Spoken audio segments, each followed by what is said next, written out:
चलिए अब हमको यहाँ पर गंगा नदी अपाह तंत्र को देखना है। हम लोगों ने सिंधु नदी, ब्रह्मपुत्र नदी, ये दोनों को कंप्लीट कर लिया है। अब यहाँ पर देखिए गंगा नदी को, तो यहाँ पर ये उत्तराखंड है, इस वाले क्षेत्र में नेपाल है।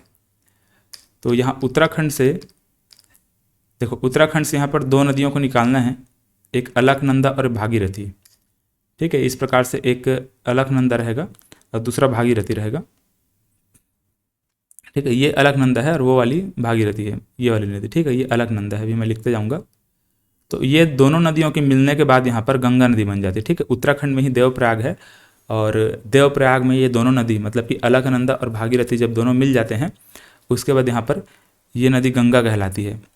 ठीक है, और ये फिर इस प्रकार से आगे बढ़ते जाती है, बढ़ते जाती है, और इस प्रकार से यूपी में ये बहते हुए ये इस तरह से कुछ, ठीक है, इधर यूपी, फिर इधर बिहार में बहते हुए, फिर इधर पश्चिम बंगाल, ये वाले हिस्से में पश्चिम बंगाल, फिर यहाँ पर बांग्लादेश। तो इस प्रकार से गंगा नदी यहाँ पर प्रवाहित होती है। अब यहाँ पर गंगा नदी की एक सहायक नदी है, गंगा नदी एक सहायक नदी है। इस प्रकार से ये वाले हिस्से में यमुना नदी सुने होंगे, है ना, जानते भी होंगे सभी। तो गंगा नदी की जो सहायक नदी यमुना नदी है, इसका भी यहाँ पर जो उद्गम होता है वो भी उत्तराखंड से होता है। तो ये कुछ इस प्रकार से यहाँ पर निकलती है और ये इस प्रकार से आगे बढ़ते हुए यहाँ पर यूपी में प्रयागराज है। ठीक है, यूपी में प्रयागराज है, वहाँ पर जा कर के ये नदी मिल जाती है। ठीक है, गंगा नदी से मिल जाती है। तो ये जो यमुना नदी है, ठीक है, इधर ये गंगा नदी है। तो ये दो नदियों का संगम यहाँ पर प्रयागराज में होता है।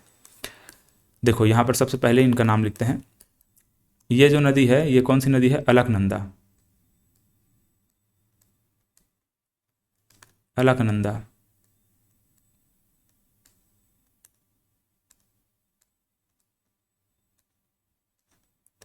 ठीक है, ये अलकनंदा है और ये है भागीरथी।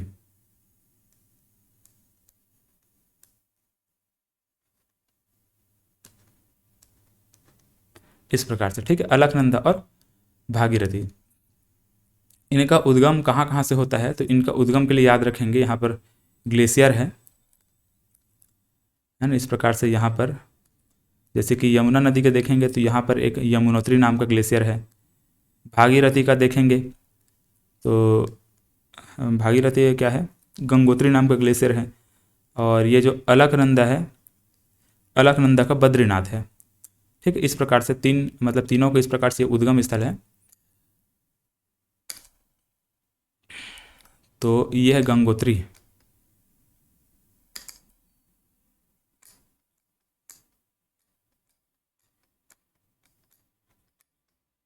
ठीक है, गंगोत्री ग्लेशियर है और भागीरथी का बद्रीनाथ है, सॉरी यहाँ पर अलकनंदा का बद्रीनाथ है। ठीक है, ये बद्रीनाथ और यहाँ पर ये यमुनोत्री है, यमुना नदी के उद्गम स्थल यमुनोत्री।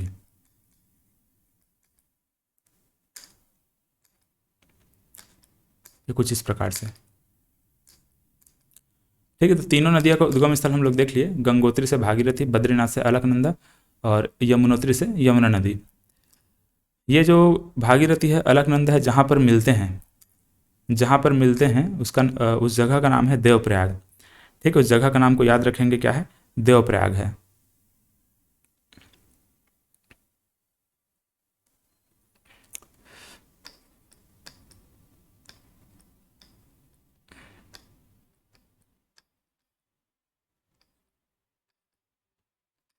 ठीक, इस प्रकार से ये देवप्रयाग है।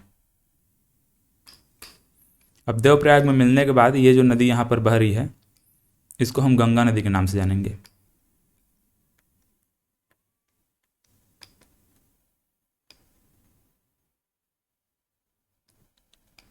ठीक है, ये नदी क्या बन जाती है? गंगा बन जाती है। ठीक है, किसके किसके मिलने से? भागीरथी और अलकनंदा के मिलने से यहाँ पर गंगा नदी बनती है। और यहाँ पर ये नदी कौन सी है? यमुना नदी है ये।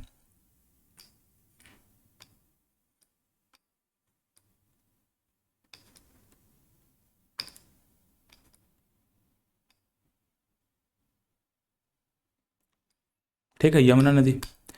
तो इस प्रकार से गंगा नदी और यमुना नदी हमको देखने को यहाँ पर मिल गया। चलिए अब देखिए इसके बाद यहाँ पर वैसे देखेंगे ये यमुना नदी किनारे यहाँ पर दिल्ली रहेगा, है ना। उसके नीचे देखेंगे तो आगरा रहेगा, तो दिल्ली आगरा इसी के किनारे बसा हुआ है। आगे हम उनके बारे में बात करेंगे। अब देखिए इनकी सहायक नदियों को यहाँ पर देखेंगे। तो गंगा नदी की जितनी भी सहायक नदी है इसको दो प्रकार से बांटेंगे। मतलब कि देखो गंगा नदी की सहायक नदियों को दो प्रकार से तो बांटेंगे। जैसे कि यहाँ पर एक तो ये तो सहायक नदी है ही, यमुना नदी क्या चीज़ है, इस प्रकार से गंगा नदी की सहायक नदी है, यहाँ से राइट साइड से आकर मिलने वाली नदी है ना। और वैसे इसी प्रकार से गंगा नदी से बहुत सारी नदियाँ कुछ इस प्रकार से आकर मिलेंगी, लेफ्ट से आकर के मिलेंगी। तो एक सहायक नदी हम देख चुके हैं, ये यमुना नदी। और यमुना नदी के अलावा यहाँ पर एक दो और है जो कि राइट से आकर कैसे मिलती हैं, उसके बारे में आगे बात करेंगे।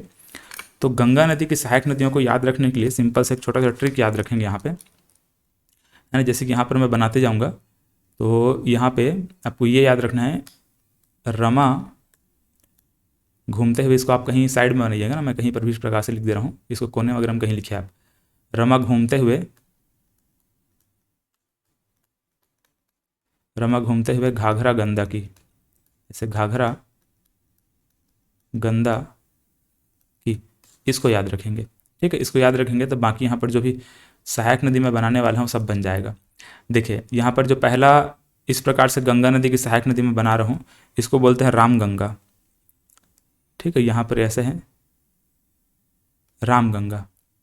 ठीक है, ये राम गंगा है। इसके बाद यहाँ पर एक नदी है, इसको शारदा बोलते हैं, काली नदी बोलते हैं, फिर इसी को क्या बोलते हैं, शारदा बोलते हैं। ठीक है, ये कुछ इस प्रकार से इधर बहती है। और यहाँ पर एक नदी इस प्रकार से आएगी, इसको बोलते हैं गोमती। एक मिनट नहीं, इसको गोमती नहीं, गोमती इससे पहले है, गोमती यहाँ पर बना। ठीक है, इस प्रकार से यहाँ पर गोमती। तो पहले क्या है, राम गंगा ये है और इसका बाद गोमती है। फिर यहाँ पर हमको शारदा बनाना है, शारदा को पूरा नहीं बनाना है आपको, मतलब काली नदी या फिर शारदा नदी इसको बोलते हैं, इसको पूरा आगे नहीं ले जाना है। यहाँ पर एक और नदी इस प्रकार से आएगी, है ना। इसका नाम मतलब यहाँ पर जो ये नदी आ रही है इसको बोलते हैं घाघरा। अच्छा रुकिए, यहाँ पर थोड़ा सा और गड़बड़ हो रहा है, ये जो गोमती नदी है इसको थोड़ा और आगे ले जाना पड़ेगा। ठीक है, इस प्रकार से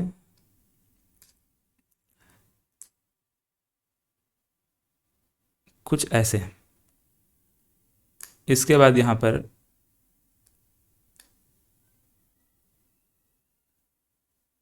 ये कुछ ऐसे हैं और ये कुछ ऐसे हैं। देखिए नाम लिखते जाएंगे तब समझ आएगा। यहाँ पर ये रामगंगा है,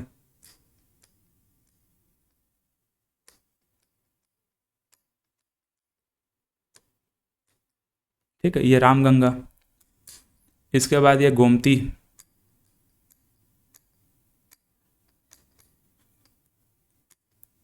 है ना। रमा घूमते ऐसे लिखा है ना, तो घूमते से क्या रहेगा, गोमती रहेगा।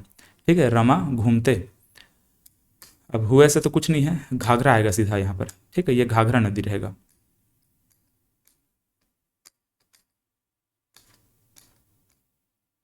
ये घाघरा, और ये घाघरा से यहाँ पर जो ये वाली नदी आकर के मिली है ना, ये वाली नदी, इस नदी का नाम है काली नदी या फिर शारदा नदी।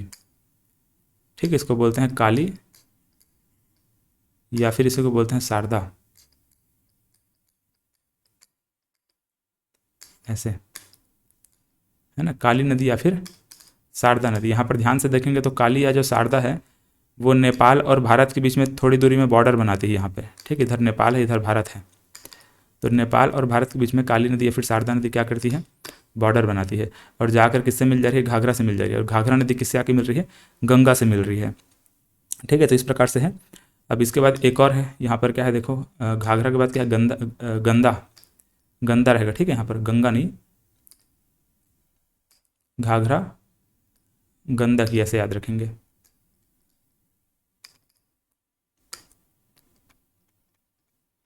तो गंदा से यहाँ पर गंडक आ जाएगा, गंडक। ठीक, इस प्रकार से कुछ यहाँ पर ये गंडक है।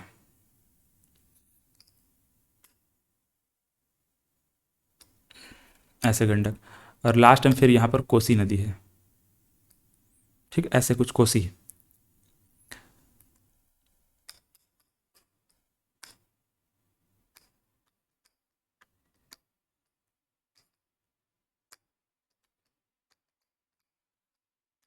कोसी।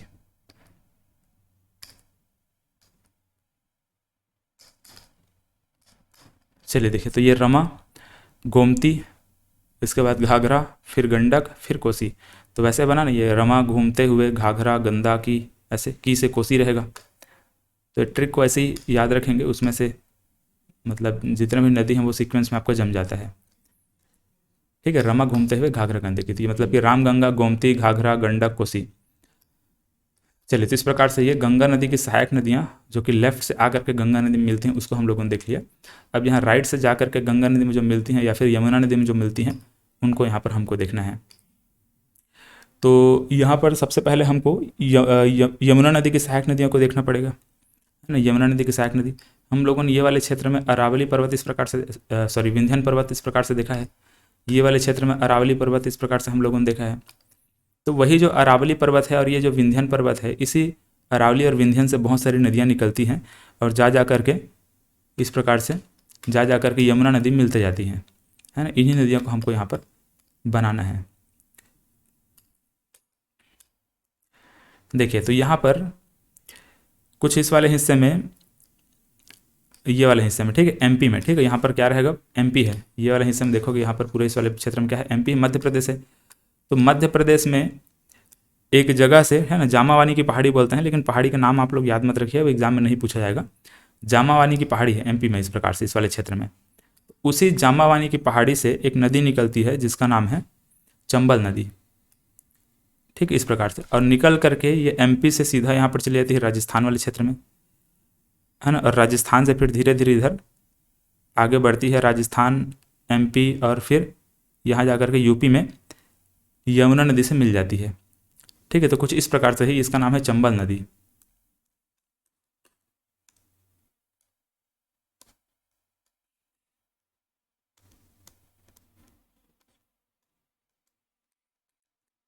ठीक है, ये बहुत इंपॉर्टेंट नदी है ना, ये ध्यान में रखेंगे। चंबल नदी, इसकी बहुत सारी सहायक नदियाँ आप यहाँ पर देखने वाले हैं। तो ये चंबल नदी हुआ। अब चंबल नदी से और कौन कौन सी उसकी सहायक नदी है उसको देखिए। तो चंबल नदी से अब मिलने वाली, यहाँ से लेफ्ट से एक नदी आकर के इस प्रकार से मिलती है, इसका नाम है बनास नदी, ऐसे। ठीक है, ये बनास नदी है। फिर यहाँ पर यहाँ पर एक छोटी सी छिपरा नदी है, इस प्रकार से छिपरा नदी है। आप जानते होंगे जो उज्जैन है इसी छिपरा नदी के किनारे बसा हुआ है। फिर यहाँ पर एक काली नदी है, मतलब काली सिंध है। यहाँ पर एक काली नदी था, ये काली सिंध नदी है। ठीक है, इसके बाद फिर पार्वती नदी है, इस प्रकार से एक पार्वती नदी है।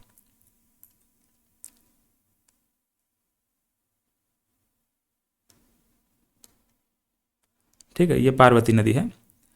और चलो, इतना नदी इसके लिए काफ़ी है। अब देखो, इसके बाद यहाँ पर कुछ और नदियाँ हैं जो कि इस प्रकार से यहाँ से निकलती है और सीधा जाके किससे मिल जाएगी, यमुना से मिल जाएगी। तो ये नदी बेतवा नदी है, आगे इसका नाम लिखते जाएंगे। अब बेतवा की एक सहायक नदी यहाँ पर धसान नदी है। बेतवा की सहायक नदी यहाँ पर ऐसे धसान नदी है। फिर यहाँ पर केन नदी है,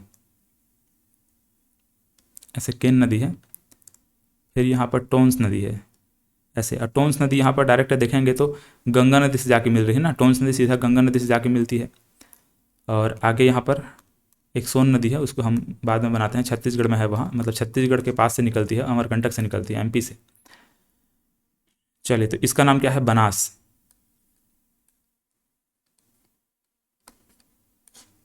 ठीक है, ये बनास नदी है। और ये छिप्रा नदी है।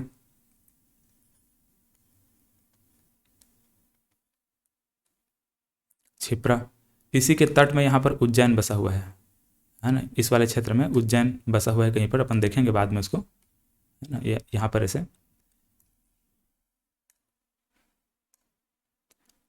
इसके बाद ये वाली जो नदी है बीच वाली, इसको काली सिंध बोलते हैं।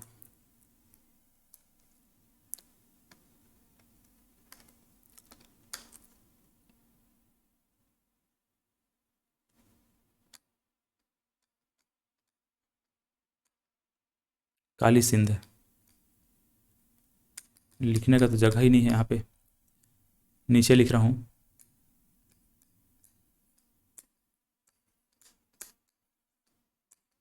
ठीक है, इस प्रकार से काली सिंध है और ये पार्वती है, ऐसे। ठीक है, पार्वती है। और ये वाली जो नदी है ये बेतवा नदी है।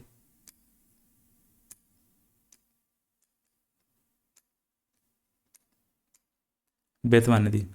और ये धसान नदी है।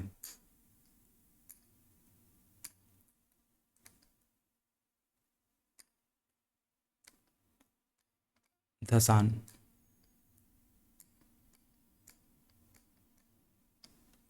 ऐसे, ठीक है, धसान नदी। और ये केन नदी है और ये टोंस नदी है।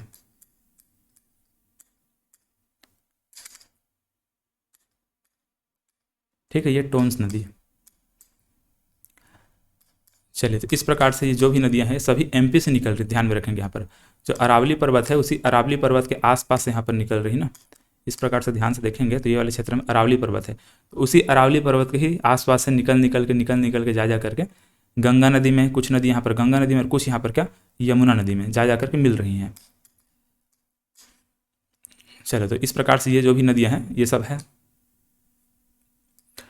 और इसके बाद यहाँ पर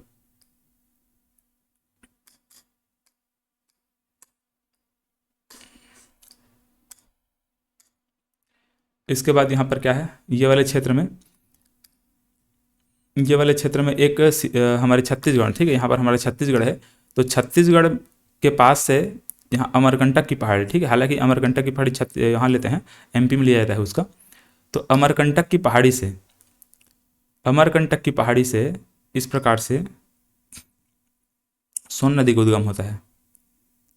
ठीक है, ये सोन नदी आगे बढ़ करके यहाँ पर इस प्रकार से जा करके गंगा नदी से मिल जाती है। ठीक है, ये सोन नदी है, ऐसे। ठीक है, सोन नदी।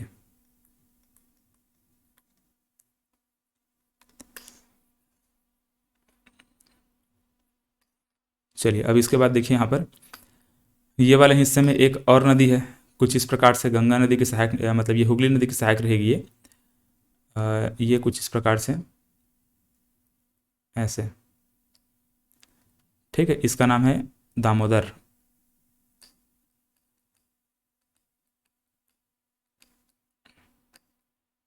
ठीक है, ये दामोदर नदी है।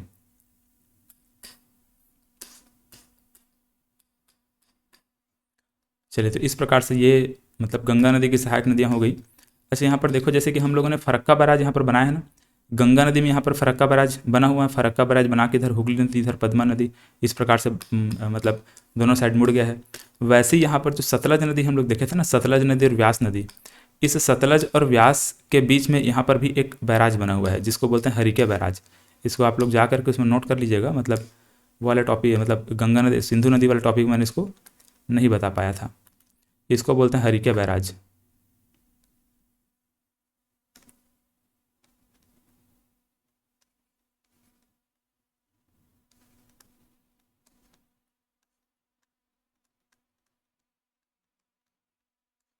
ठीक है, हरिके बैराज। और इस हरिके बैराज से एक नहर निकाला गया है। ठीक, इस प्रकार से यहाँ से एक नहर निकाला गया है और ये नहर को राजस्थान में इस प्रकार से लाया गया है। ठीक, क्योंकि राजस्थान में यहाँ पर देखो नदी नहीं है, तो नदी ना होने की वजह से वहाँ पर राजस्थान में सिंचाई वगैरह करने के लिए यहाँ पर इस प्रकार से इस नहर को लाया गया है।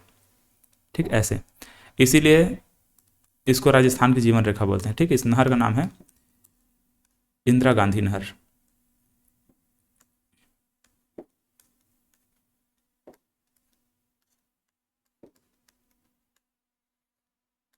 इंदिरा गांधी नहर। ठीक है, इसको राजस्थान की जीवन रेखा बोलते हैं। ये भारत की सबसे लंबी नहर है।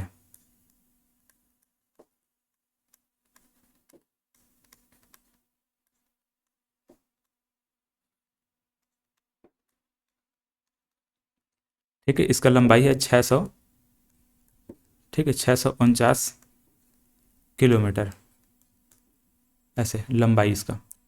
ठीक है, इसको हम क्या बोलते हैं, राजस्थान की जीवन रेखा बोलते हैं, क्योंकि राजस्थान में सिंचाई का सुविधा और नहीं है। ठीक है, यही नहर है जिसमें से क्या करते हैं, सिंचाई करवाते हैं यहाँ पर। है ना। पानी यहाँ पर राजस्थान में कैसे पहुँचता है? इसी नहर के माध्यम से, इंदिरा गांधी नहर के माध्यम से। तो भारत की सबसे लंबी नहर है, 649 किलोमीटर इसकी लंबाई है, इंदिरा गांधी नहर के नाम से इसको जानते हैं। कौन से बैराज से निकाला गया है? कौन से बैराज बनाकर निकाले हैं? तो यहाँ पर हरिके बैराज बनाए हैं। ठीक है, बैराज क्या होता है? एक प्रकार का डैम जैसा होता है। तो यहाँ पर डैम या फिर जो बैराज है हरिके बैराज, इसको बना करके यहाँ पर इंदिरा गांधी नहर निकाला गया है। ठीक है, याद रखेंगे इसको। चलिए, तो इस प्रकार से हम लोगों ने गंगा नदी और गंगा नदी की सहायक नदियाँ भी हम लोगों ने देख लिया। अब यहाँ पर कुछ कुछ इंपॉर्टेंट फैक्ट, जैसे कि देखो, ये प्रयागराज में जा करके गंगा और यमुना का यहाँ पर संगम हुआ है ना। गंगा और यमुना का संगम स्थल कहाँ है? यहाँ पर है, प्रयागराज में है।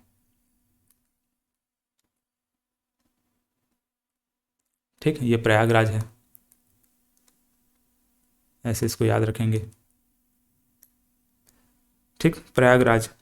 इसी प्रकार से यहाँ पर जो सोन नदी है वो जाकर के जहाँ पर मिलती है वो पटना के आसपास में मिलती है। ठीक है, पटना के पास में यहाँ पर सोन नदी जाके मिलती है। ये वाला पॉइंट जो है पटना है, ऐसे है ना, बिहार में है पटना, तो वहाँ पर जाकर मिलती है।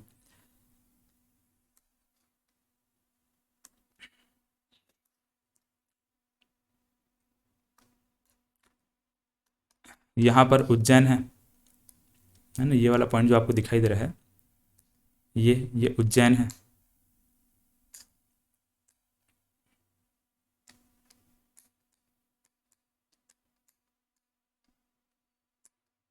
इस प्रकार से क्षिप्रा नदी के तट पर उज्जैन बसा हुआ है।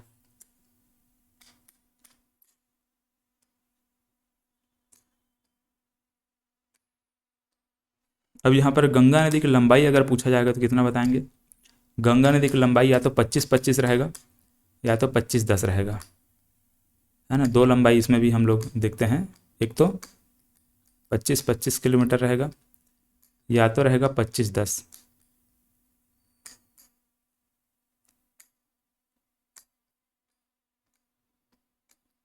ऐसे, ठीक है, 25-25 या 25-10, ठीक, गंगा नदी की लंबाई है। चलिए, तो यहाँ पर गंगा नदी तो लगभग कंप्लीट हो गया, इसमें तो और मेरे ख्याल से कुछ बचा नहीं है। और आगे हम लोग यहाँ पर अब ये वाले जो नदी है, मतलब यहाँ प्रायद्वीपीय भारत में जो नदियाँ हैं उसको देखेंगे। अच्छा, यहाँ पर चलिए गंगा नदी के साथ ही साथ यहाँ पर 2-3 नदी यहाँ पर भी है, उसको हम लोग देख लेते हैं। क्योंकि ये नदी को हालांकि प्रायद्वीपीय में देखना चाहिए, प्रायद्वीपीय भारत में। यहाँ पर वैसे भी हम लोग नर्मदा नदी पढ़ेंगे। ठीक, इधर हम लोग नर्मदा नदी पढ़ेंगे। यहाँ पर जो विंध्याचल पर्वत उसके जस्ट नीचे यहाँ पर नर्मदा नदी देखेंगे, ताप्ती नदी देखेंगे। लेकिन उससे पहले यहाँ पर 2 नदी और है।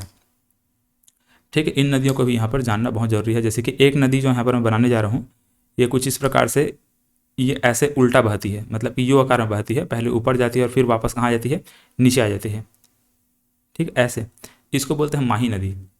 ठीक, इसका नाम क्या है? माही नदी है, ऐसे माही नदी है। और वैसे ही यहाँ पर एक और नदी है, ये कुछ इस प्रकार से, ऐसे, ये साबरमती नदी है, ऐसे साबरमती नदी।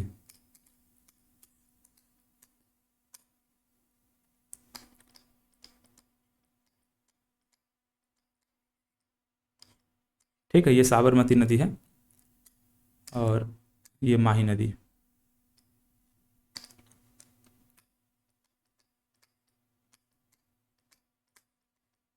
इस प्रकार से।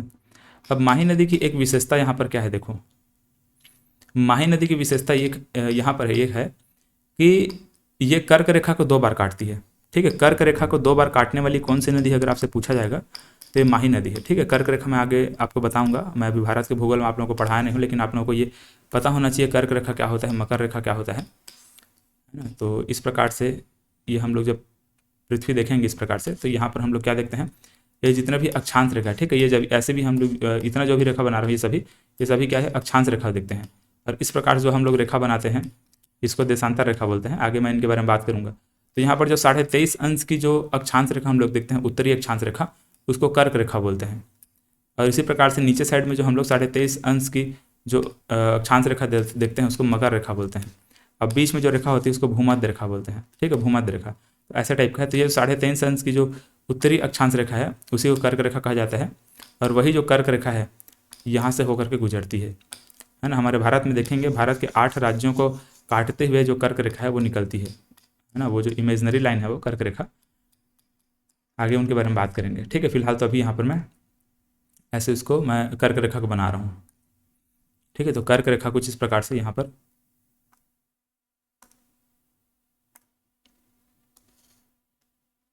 ज़्यादा भद्दा हो जाएगा।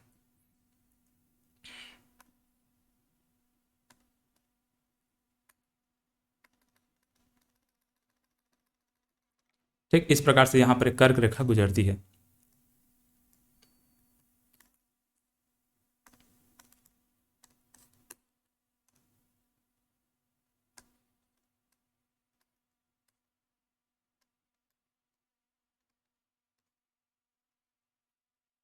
ऐसे कुछ। तो कर्क रेखा को 2 बार काटने वाली कौन सी नदी है? कौन सी नदी है? ये हमारी ये माही नदी है। ठीक है, माही नदी देखो कर्क रेखा को, एक तो ये वाला पॉइंट पर और दूसरा ये वाला पॉइंट पर। तो कर्क रेखा को 2 जगह पर काटने वाली कौन सी नदी है? तो माही नदी है, ध्यान में रखेंगे। ठीक है, ये कर्क रेखा हमने सिर्फ यहाँ पर बनाया है, लेकिन ये कर्क रेखा पूरे यहाँ से यहाँ तक है। ठीक है, ऐसे गुजरात से काटते हुए इस प्रकार से गुजरात, राजस्थान, मध्य प्रदेश ऐसे काटते हुए आगे निकलती है। सभी मतलब ये जितने भी ऐसे यहाँ पर राज्य हैं उन सबको, 8 राज्यों को देखते हैं, आगे हम लोग बात करेंगे उनके बारे में। तो कर्क रेखा को 2 जगह पर काटने वाली कौन सी नदी है? तो ये माही नदी है। और इसी प्रकार से एक और नदी है यहाँ पर। इसी प्रकार से यहाँ पर जो यहाँ पर हम लोग क्या देखे हैं, अरावली पर्वत देखे हैं। इसी अरावली पर्वत से एक नदी निकलती है इस प्रकार से, इसका नाम है लूनी नदी। ठीक है, कुछ इस प्रकार से लूनी नदी है। और ये लूनी नदी आती है इस प्रकार से यहाँ पर, ये कच्छ के रण में विलुप्त हो जाती है। ठीक है, यहाँ पर कच्छ का रण है, आपको बता चुका हूँ। ये कच्छ के रण में क्या हो जाती है, वो विलुप्त हो जाती है, गायब हो जाती है लूनी नदी।